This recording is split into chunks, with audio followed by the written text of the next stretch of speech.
பப்பு, அப்பா வேற எங்க போவாரு? காலையில வயலுக்கு போயிட்டு வரேன்னு தான் சொன்னாரு. நேத்து நைட் எல்லாம் மழை பெஞ்சுதா, வயல்ல என்ன ஆச்சுன்னு பார்க்க போறேன்னு காலையில எழுந்ததுமே போயிட்டாரு. இப்ப வந்துருவாரு. அம்மா, இன்னைக்கு சண்டே தானே, நாங்க வீட்ல இருப்போம்னு சொல்லிட்டு அப்பா எங்களுக்கு ஃபிஷ், மட்டனு, சிக்கனு ஏதாவது வாங்கிட்டு வருவார். அதனாலதான் லேட் ஆகுதுன்னு நினைக்கிறேன். அப்பா நமக்கு ஃபிஷ், மட்டன், சிக்கன்லாம் வாங்கிட்டு வரல, கையில ஏதோ ஒரு பெரிய பாக்கெட்டா எடுத்துட்டு வராரு. அங்க பாரு, அப்பா வந்துட்டாரு. ஆமா, பப்பு சொன்ன மாதிரி கையில என்ன ஒரு பெரிய பாக்கெட்டா எடுத்துட்டு வராரு. என்னவா இருக்கும்? கிட்ட வந்தாதான் தெரியும். நம்ம தூரத்துல இருந்து பாக்குறதுனால அந்த பாக்கெட்ல என்ன இருக்குன்னே தெரியல. ராதா, நான் பசங்களுக்காக என்ன வாங்கிட்டு வந்திருக்கேன்னு பாரு. பலூன் வாங்கிட்டு வந்திருக்கேன். எவ்வளவு பெரிய பாக்கெட்ல பலூன் வாங்கிட்டு வந்திருக்கேன் பாரு.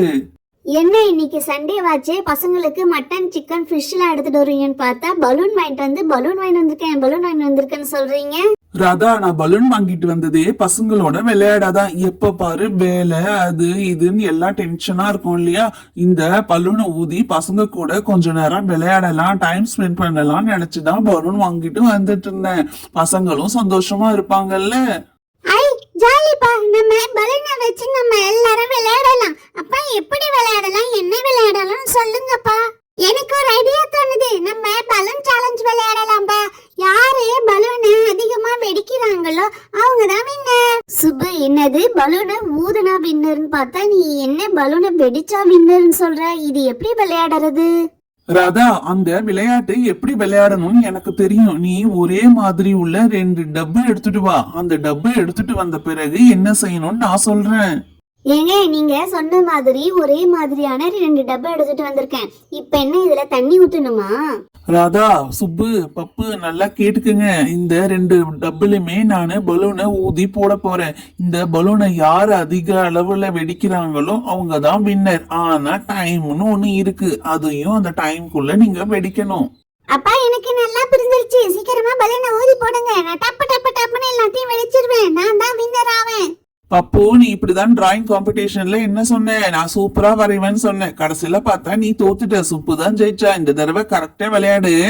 சரிப்பா, நீங்க சொன்ன மாதிரி இந்த தடவை நல்லா யோசிச்சு கரெக்டா விளையாடுவேன். பசங்களா, 2 டப்புலையும் பலூன் ஊதி போட்டாச்சு. நீங்க யார் தான் இதுல வின்னர் ஆகுறீங்கன்னு பாப்போம். Time start now.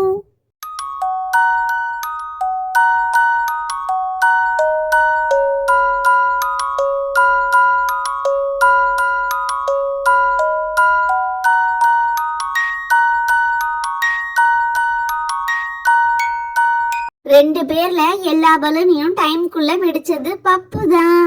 அப்ப பப்பு தான் வின்னர். சுப்பு, நீ கொஞ்சம் டைம் எடுத்து வெடிச்சிட்ட. ஆனா நீனும் எல்லா பலூனையும் தான் வெடிச்ச.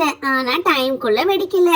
சரிங்கம்மா, நான் அடுத்த டைமே நம்ம வீட்ல எந்த கேம் வச்சாலும் நான் வின்னர் ஆகி காட்டுறேன். சபே, நீ போன டைம் டிராயிங் போட்டியில நீ தானே ஜெயிச்ச. அப்ப நான் என்ன ஃபீல் பண்ணேன்? நான் பண்ணவே இல்லப்பா. இப்ப எப்படி நான் ஜெயிச்சு காட்டிட்டேன்னா, அதே போலதான் நம்ம ஒரு விஷயத்துல தோத்துட்டா நம்ம அடுத்து நடக்க போற போட்டியில நம்ம ஜெயிச்சு காட்டணும். ஓகேவா ஃப்ரெண்ட்ஸ்? இந்த வீடியோ பிடிச்சிருந்தா பப்பு டைனி ஸ்டோரிக்கு லைக், ஷேர், சப்ஸ்கிரைப் பண்ணுங்க. தேங்க்ஸ் ஃபார் வாட்சிங்.